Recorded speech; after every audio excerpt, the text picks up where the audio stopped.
Bismillahirrahmanirrahim. Assalamualaikum warahmatullahi wabarakatuh.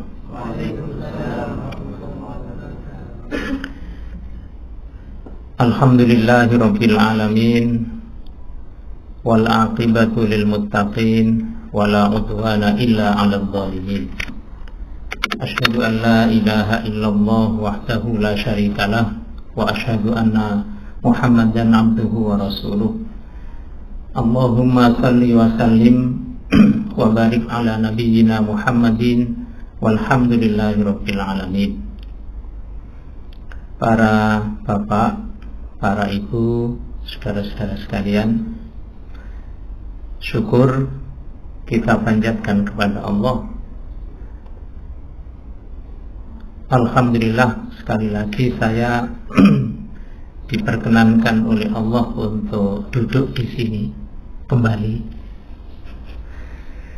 Tidak banyak wajah yang saya kenal, hanya sedikit.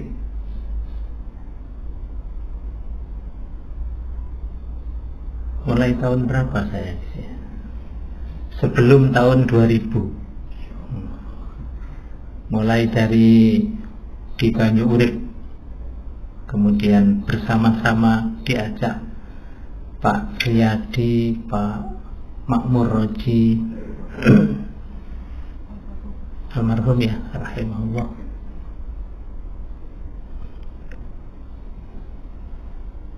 Alhamdulillah, sekali lagi kita masih dipertemukan oleh Allah, kita masih dibersamai oleh Ramadan, dan kita memasuki pada hari yang ke-21, di mana hari ke-21 sampai 10 atau 9 hari terakhir ini adalah secara fisik kita sudah agak lemah, secara semangat mungkin agak kendur, tetapi harus ngegas, itu masalahnya. Harus ngegas karena Qiyamul Lail ditingkatkan, malam-malam dihidupkan, tilawah harus diperbanyak. Sementara sekali lagi fisik kita sudah agak lemah. Karena itu sekali lagi yang diperkuat adalah motivasinya, bahwa di 10 malam terakhir ini atau 10 hari terakhir ini Rasulullah SAW memberikan contoh kepada kita sebagaimana disampaikan oleh istri beliau, yaitu Aisyah radhiyallahu anha, yaitu syadda mi'zarahu, mengencangkan ikat pinggangnya. Kalau pakai sarung ya bebetane disereti. Yang kedua, aiqadha ahlahu, malam-malam keluarganya, istri dan anak-anaknya dibangunkan, jangan tidur terus. Dan yang ketiga, ahya lailahu, memang malamnya dibikin hidup dengan sholat, dengan tilawah, dengan zikir dan ibadah-ibadah lainnya. Mudah-mudahan kita semuanya bisa kuat menjalani 10 hari terakhir ini. Amin ya rabbal alamin. Baik, Bapak, Ibu dan saudara-saudara sekalian, saya kepingin ngajak bareng-bareng kita tadabbur ayat Quran. Mungkin di mushafnya di HP dibuka semua surat Al-Insyiqaq, surat yang ke-84 kalau tidak salah, yang idas sama'un syaqqat itu. Surat Al-Insyiqaq mulai dari ayat 6.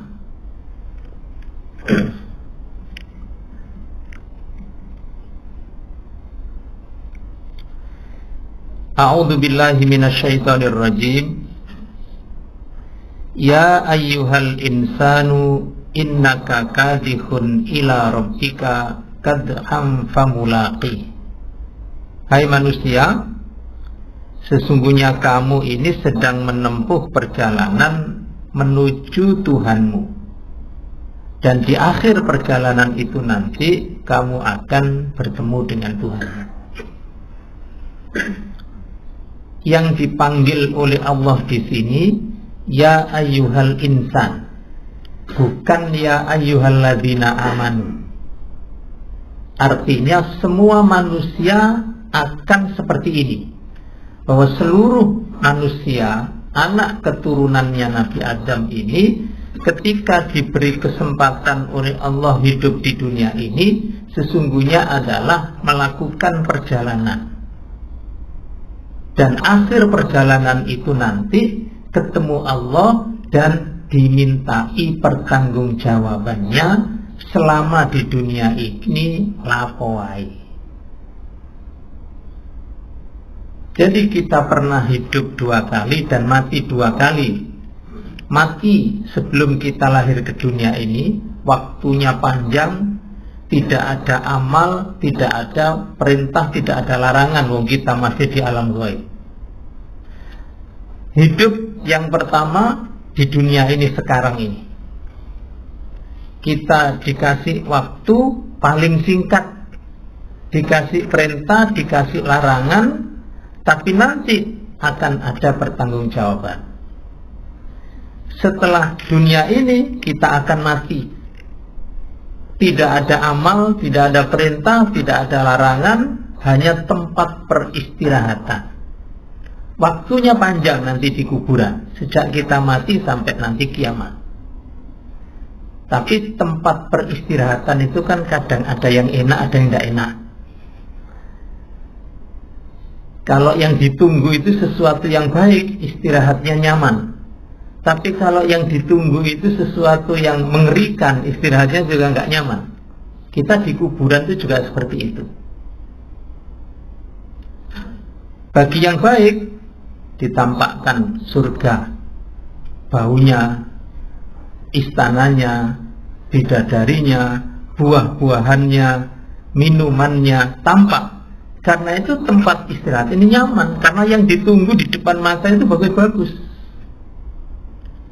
Tapi kalau yang di depan mata itu neraka, naudzubillah, ada gergaji, ada ular, ada ayam yang jalunya pakai baja itu, kemudian ada palu, ada paku, ada minuman panas.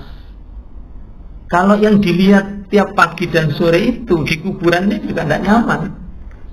Bahkan ada yang minta kepada Allah supaya dikembalikan ke dunia lagi. Ya Allah, saya dulu belum sholat, tolong kembalikan ke dunia lagi, saya mau sholat. Tapi kan sudah tidak mungkin, sudah stop, tutup sampai situ, sudah game over lah. Nah, sampai kiamat, nah ada kehidupan yang kedua, yaitu di alam akhirat. Tidak ada perintah, tidak ada larangan, yang ada hanyalah balasan. Yang dibalas yang mana? Apakah yang di kuburan? Tidak. Apakah yang di alam gaib? Tidak. Yang dibalas sekarang ini, yang secara waktu paling singkat, itu yang akan dihisab namanya, dihitung, ditimbang. Nah, ayat ini menjelaskan itu. Wahai manusia, siapapun kalian ini sedang menempuh perjalanan, dan di akhir perjalanan itu Anda akan famulaqi, pasti ketemu dengan Tuhanmu. Nah, nanti bagaimana saat ketemu itu digambarkan di sini. Fa'amma man utiya kitabahu biyamini. Nanti di akhirat itu ada orang yang utiya kitabahu, catatan amalnya itu biyaminihi, dikasihkan pakai tangan kanan. Maksudnya malaikat ngasihnya pakai tangan kanan, yang nerima juga pakai tangan kanan. Ini pertanda bahwa catatan yang ada di dalam buku itu isinya bagus-bagus.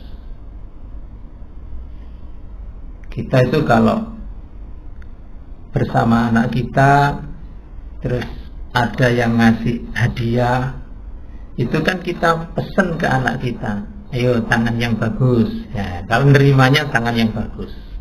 Kenapa? Karena yang mau diterima itu bagus. Catatan amal yang isinya baik-baik, malaikat memberikannya dengan sopan, dengan terhormat, yang menerima juga dengan penuh terhormat. Itu fa'amma man utiya kitabahu biyamini. Terima rapot, diserahkan pakai tangan kanan, diterima pakai tangan kanan. Berarti rapot itu bagus nilainya. Nah, berikutnya ayat 8, fasawfa yuhasabu hisaban yasira.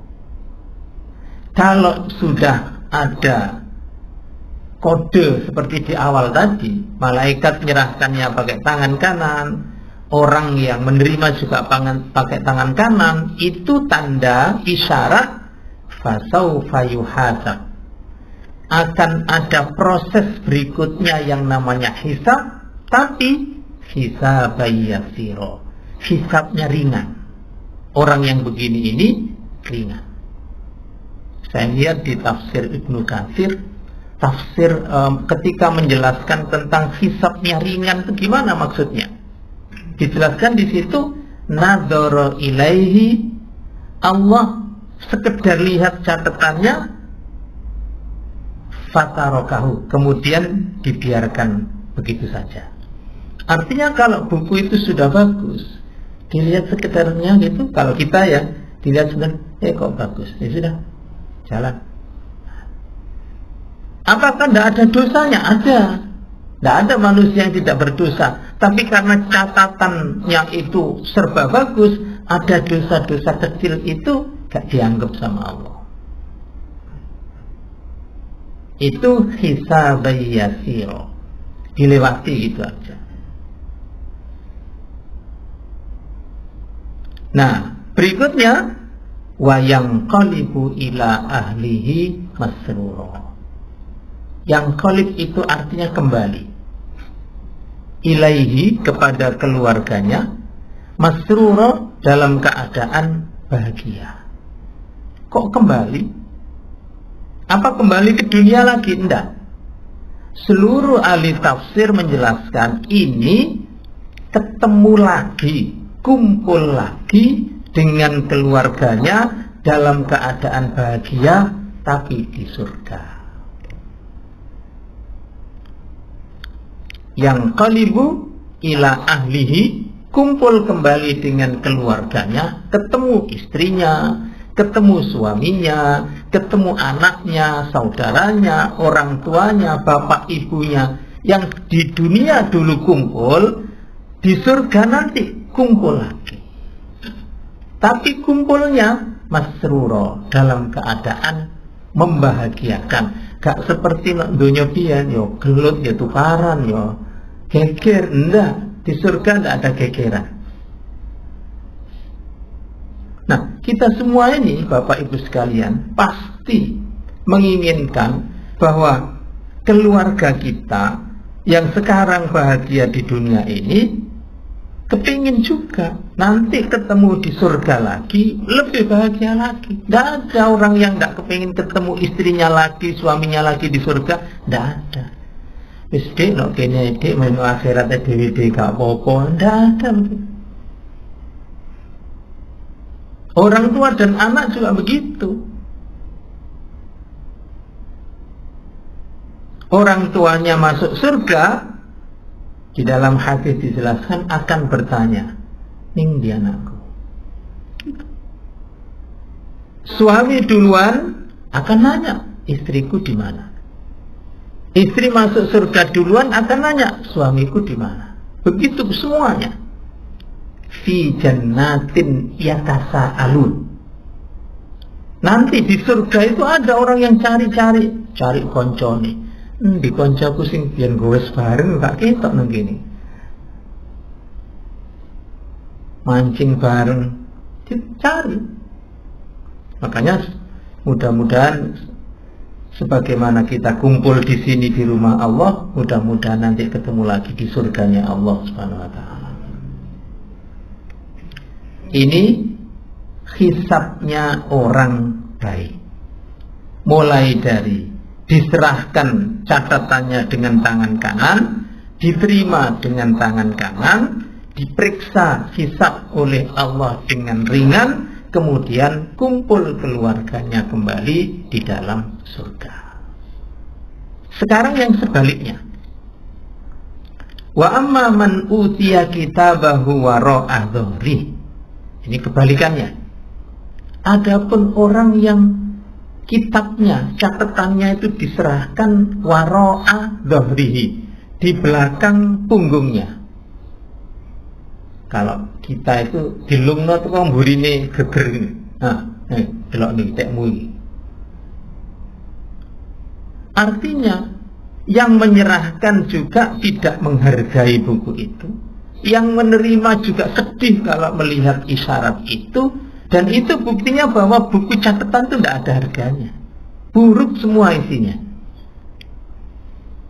Itu sudah isyarat, kode itu. Sholat yo gak tahu, poso yo gak poso, apa mana ngaji, gak tahu sholat terawih. Sholat fardhu ndak, tapi terawih. Gak poso tapi melu yoyo. Jarene ngecat omah bareng. Itu utia kita bahwa ro'ah dhahri, disepelekan. Itu catatan apa? Tidak ada harganya sama sekali. Nah, kalau sudah begitu isyaratnya, nah berikutnya apa? Fasaufa yad'u thubura. Sejak saat itu yang keluar dari mulutnya adalah penyesalan, sambat, menyesal, mengeluh, mengadu. Semua kata-kata kesedihan muncul di situ. Tidak ada gairah untuk bahagia, karena sudah mendapatkan isyarat bahwa perjalanan berikutnya itu berat. Orang yang sudah tahu di depan matanya ada bahaya, itu kan sementara dia tidak bisa menghindari, itu kan yang keluar dari mulutnya, raut mukanya, keluhannya, semuanya jelek. Tidak ada nada-nada bahagianya, tidak ada.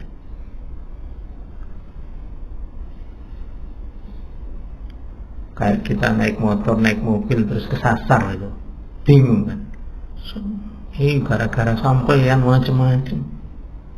Apalagi kena Google Map, siapa yang mau disalahkan? Semuanya menyesal. Berikutnya, wayasla sa'iro. Dia akan dibakar di neraka sa'ir. Na'udzubillah.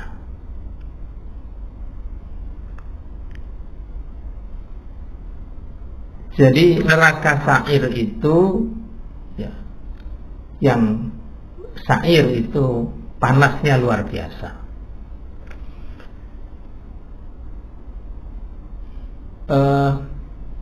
Yasla sa'iro itu dilemparkan ke api yang sudah menyala.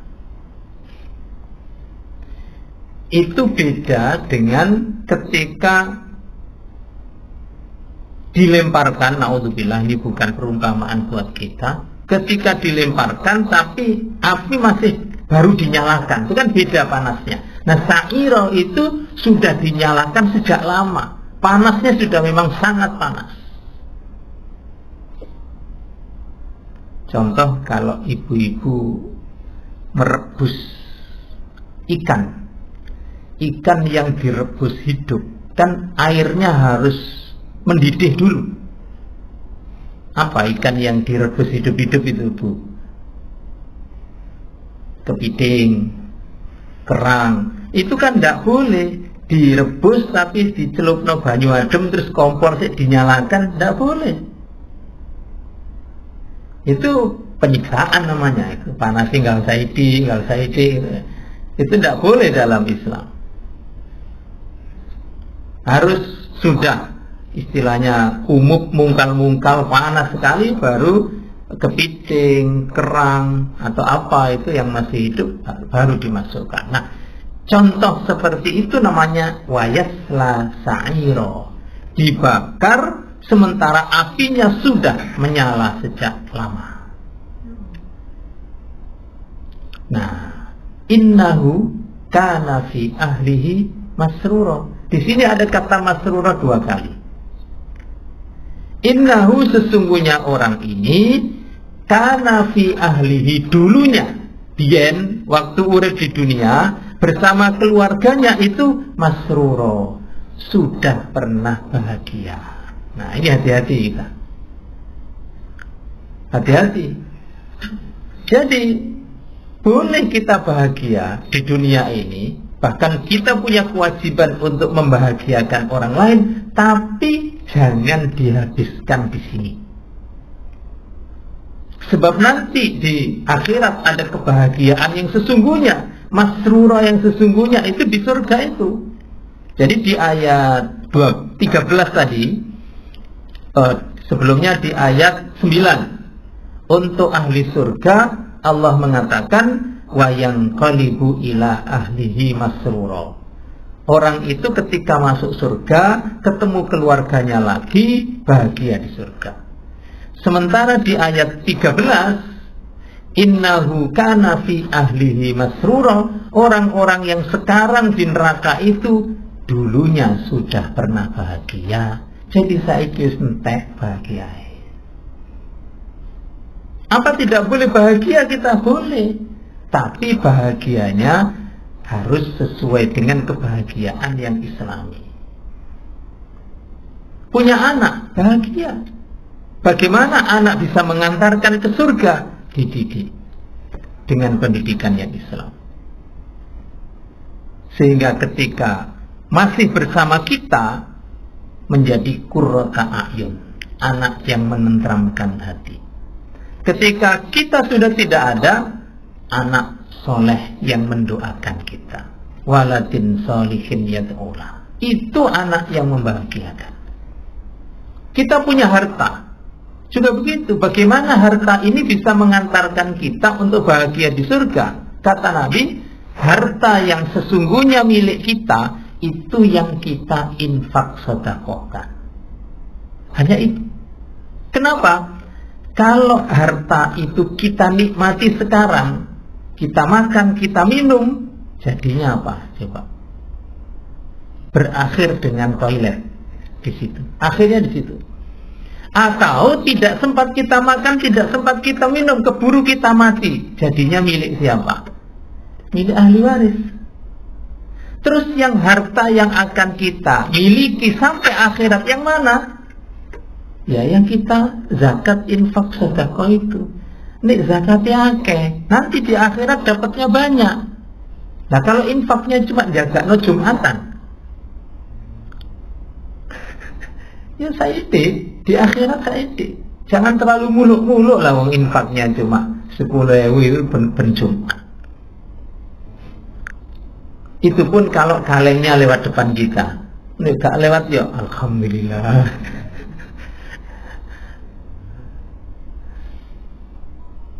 Nah, itu jadi yang kita miliki dan kita petik hasilnya dari harta kita yang mengajak kita ke surga, yang kita infakkan itu. Yang infaknya banyak, dapatnya lebih banyak. Yang infaknya sedikit, ya dapatnya sedikit.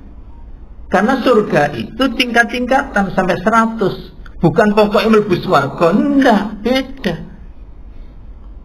Yang paling tinggi, yang paling ke 100 itu Firdaus namanya. Makanya Nabi bilang, idza sa'altumullaha al-jannata. Kalau kamu minta kepada Allah surga, fas'aluhul firdaus, mintalah sekalian yang firdaus. Fa innaha ahlal jannah, itu surga yang paling tinggi. Wa minhu tafjuru anharuna jannah, mata air surga itu dari situ. Jadi kalau doa itu maksimalis, jangan minimalis. Ya Allah, sing penting kula mlebu swarga ya Allah. Ndak apa-apa, ndak boleh gitu. Kalau mintanya rendah terus gak masuk, kan bahaya. Tapi kalau mintanya firdaus, setidak-tidaknya ya dapat bawahnya sedikit lah. Nah, ini. Jadi innahu kana fi ahlihi masrura. Jangan habiskan kebahagiaan kita di dunia ini. Jangan habiskan. Sisakan, bahkan pentingkan kebahagiaan nanti yang di surga. innahu dhanna allayyahur, sesungguhnya orang yang nerakanya nanti itu menyesal itu dulu tidak pernah terbayangkan. Masa sih saya kan umatnya Nabi Muhammad, saya kan pasti dapat syafaat. Nggak tahu ngaji kok oleh syafaat dari mana. Kan yang memberi syafaat itu salah satunya Al-Quran. Iqra'ul Quran fa innahu ya'ti yaumal qiyamati syafi'an li ashabihi. Baca Quran, karena nanti Quran itu akan datang, tidak usah dipanggil, datang sendiri dia, akan memberi syafaat kepada ashabul Quran, sahabat-sahabat, teman-teman karibnya Al-Quran. Nah, jadi jangan terlalu pede lah masuk surga itu ya. Saya kan sudah puasa, belum tentu puasa kita diterima. Saya kan sholat, siapa yang menjamin sholat kita diterima? Tidak ada. Jadi semuanya masih serba mungkin. Bala inna rabbahu kana bihi basir. Ketahuilah Tuhanmu sangat detil penglihatannya terhadap apa saja yang ada di hati kita, pikiran kita. Itu semuanya dilihat oleh Allah Subhanahu wa ta'ala. Karena itu para jamaah, Bapak Ibu dan saudara-saudara sekalian, melalui tadabbur surat Al-Insyiqaq ayat 6 ya, mulai dari ayat 6 sampai ayat 15 ini mudah-mudahan kita nanti ya, sebagaimana Allah mengumpulkan kita bersama keluarga di dunia, mudah-mudahan Allah mengumpulkan kita bersama keluarga kita di surga nanti. Amin ya rabbal alamin. Demikian, kurang lebihnya saya mohon maaf. Aqulu qauli hadza wa astaghfirullah. Wassalamualaikum warahmatullahi wabarakatuh. Jazakumullah khair, Ustaz, sudah memberikan penjelasan kepada kita semuanya terkait tadabbur surat Al-Insyiqaq tadi. Baik, rekan-rekan yang dirahmati Allah SWT, mungkin ada yang perlu didiskusikan kembali untuk lebih mendalamkan kembali apa yang menjadi kita pahami bersama tadi. Silakan kami buka sesi tanya jawab. Monggo dari bapak-bapak atau ibu-ibunya. Kita ya jelas kabel. Pak Nanang, ada kayaknya Pak Nanang. Monggo Pak Nanang. Mungkin ini Ustaz. Tadi kan bahwa kita akan dikumpulkan kembali dengan keluarga-keluarga kita. Dan itu kan tidak serta-merta sepertinya Ustaz. Sedangkan apapun kondisinya akan tetap dikumpulkan atau ada syarat-syarat khusus gitu kan? Ya, syarat dan ketentuan berlaku lah. Kok enak.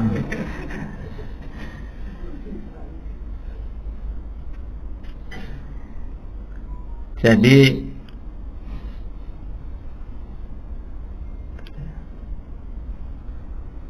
kaidah umumnya al-akhillau yawma idzin ba'dhuhum li ba'din adu illal muttaqun. Orang-orang yang menjalin kasih sayang waktu di dunia itu nanti di akhirat akan berubah menjadi adu, bermusuhan. Tapi illal muttaqin, kecuali orang-orang yang bertakwa.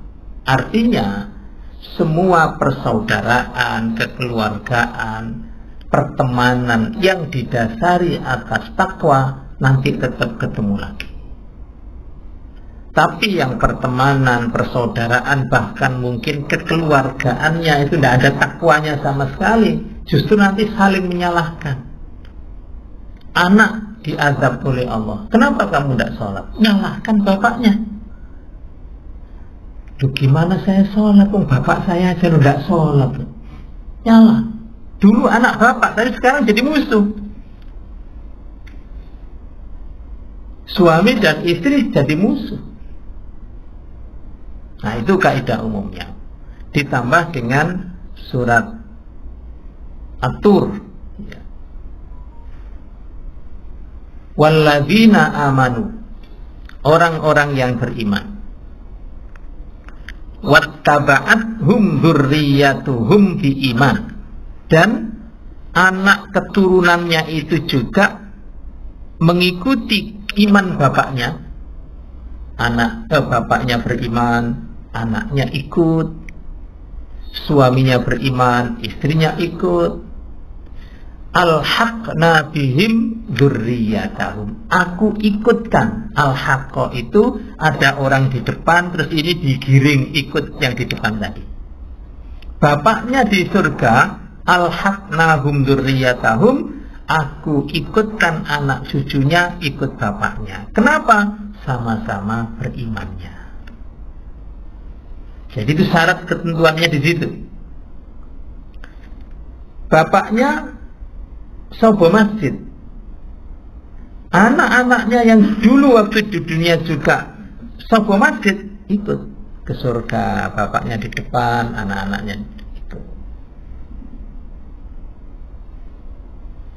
Makanya kalau kita sholat subuh ke masjid, lalu assalamualaikum, assalamualaikum, jangan terus puas jenengan tingali ono ta anakku nok mburi. Nah, ndimu perso wis tak gugah kok gak ono arek iki musala iki. Karena itu nanti akan mengikuti. Siapa yang mengikuti kita di surga? Ya mereka-mereka itu. Wattaba'athum dzurriyyatuhum biiman. Kalau diikuti dengan sama-sama imannya, sama-sama ahli agama, ahli sholat, ahli puasa, ya nanti ke surga ikut bareng-bareng. Syarat dan ketentuan berlaku. Wallahu a'lam bishawab. Baik, ada lagi mungkin teman-teman semuanya dari ibu, dari awal kajian. Oh ada, silakan. Benar.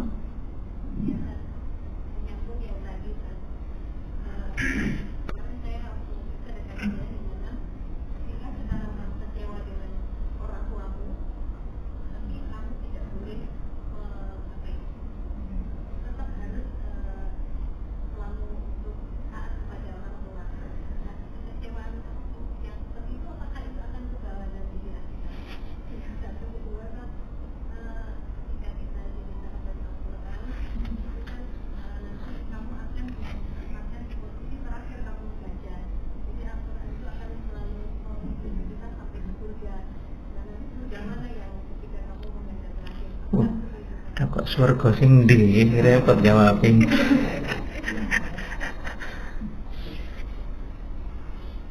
Yang pertama, sebagai bentuk penghargaan, penghormatan Islam kepada orang tua, dalam hal ini bapak ibu, maka kita tidak boleh membantah. Baik membantah itu lisan maupun bahasa tubuh, itu tidak boleh, karena mulianya posisi orang tua ya. Wala taqul lahuma uffin, jangan sekali-kali mengatakan uff. Uff itu tidak ada terjemahan lisannya, tidak ada. Kadang-kadang diterjemahkan ah ya. Ah kan tergantung intonasinya.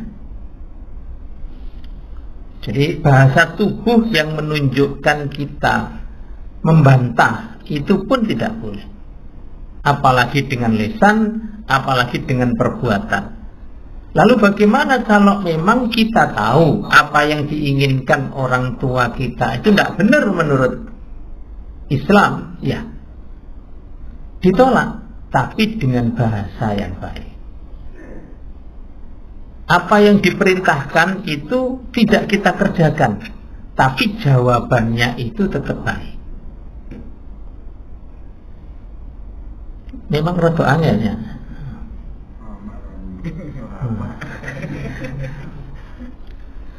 Menang tapi gak dilakoni ya. Kan repot. Tapi memang harus begitu.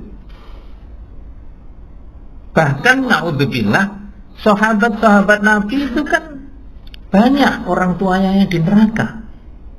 Tapi ketika hidup di dunia baik-baik saja. Ada sahabat namanya Ikrimah bin Abi Jahal. Kurang apa jeleknya Abu Jahal, tapi Ikrimah ahli surga, gugur di perang Tabuk.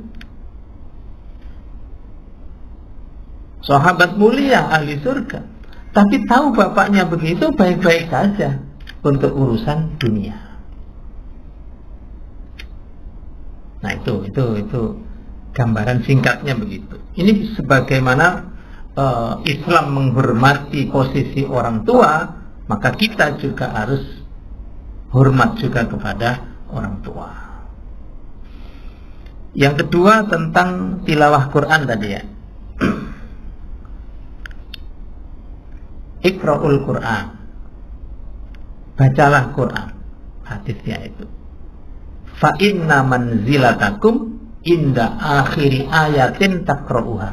Karena posisimu nanti di akhirat itu tergantung ayat terakhir yang kamu baca. Makanya nanti ketika orang masuk surga dan dia memang ahli ngaji, seneng ngaji, seneng tadarus, orang ini akan mendengar suara pengumuman Iqra. Jadi di surga hanya ada satu perintah. Wisno surga itu ada perintah. Apa? Ngaji. Iqra. Baca Quran. Baca. Wartaqi. Sambil naik tangga. Sambil baca, sambil naik tangga. Warattil. Bacanya tartil. Ojo cepet-cepet. Baca Quran sambil naik tangga pelan-pelan. Fa inna manzilatakum, nanti kedudukan kamu di surga itu di tingkat berapa tergantung ayat yang kamu baca nanti berhenti di mana. Nah ini bukan hanya ukuran surga, tapi juga diawali dari di dunianya dulu. Ngaji ini sergap apa enggak? Kalau di dunia enggak pernah ngaji, ya di surga mana bisa ngaji. Jadi karena di surga itu balasan, jadi kalau dia itu ngaji terus, senang ngaji, senang baca Quran, nanti posisi surganya tinggi. Di mana? Wallahu a'lam. Sing jelas dhuwur lah pokoknya swarga. Tapi ada yang memaknai hadis ini, bacalah Al-Quran sebab kedudukanmu nanti tergantung ayat terakhir yang kamu baca. Itu tadi maksudnya para ulama itu di surga tadi. Ada yang enggak? Itu di dunia. Maksudnya apa? Kalau kamu baca Quran dan sudah berhentilah di ayat-ayat yang membahagiakan. Sehingga nanti kamu berhenti sedang berbahagia. Jangan berhenti di ayat-ayat yang walahum adzabun alim. Shadaqallahul azim. Bukan tidak boleh, memang ayatnya berhenti di situ kok, boleh. Tapi nuansa pikiran, kebatinan orang itu ayat yang terakhir kok azab. Itu kan tidak enak. Nah, itu mempengaruhi kadang mengaruhi kejiwaan. Tapi kan kalau memang suratnya berhenti di situ ya tidak apa-apa. Gitu. Nah terus ini gak ngerti artinya terus piye ta kae ki musibah ya. Karena Nabi itu kalau membaca ayat Quran, ayatnya tentang nikmat surga, tentang bidadari, tentang nikmat kubur, itu irama lagunya itu nampak bahwa beliau sedang berbahagia, lancar, menyenangkan, membahagiakan. Sebaliknya kalau ayat-ayat yang dibaca itu tentang siksa, tentang azab, tentang neraka, itu Nabi berat membacanya, sering berhenti, sering istighfar, bahkan menangis. Iku nek paham artinya. Makanya kita ini perlu terus belajar. Wallahu a'lam bishawab.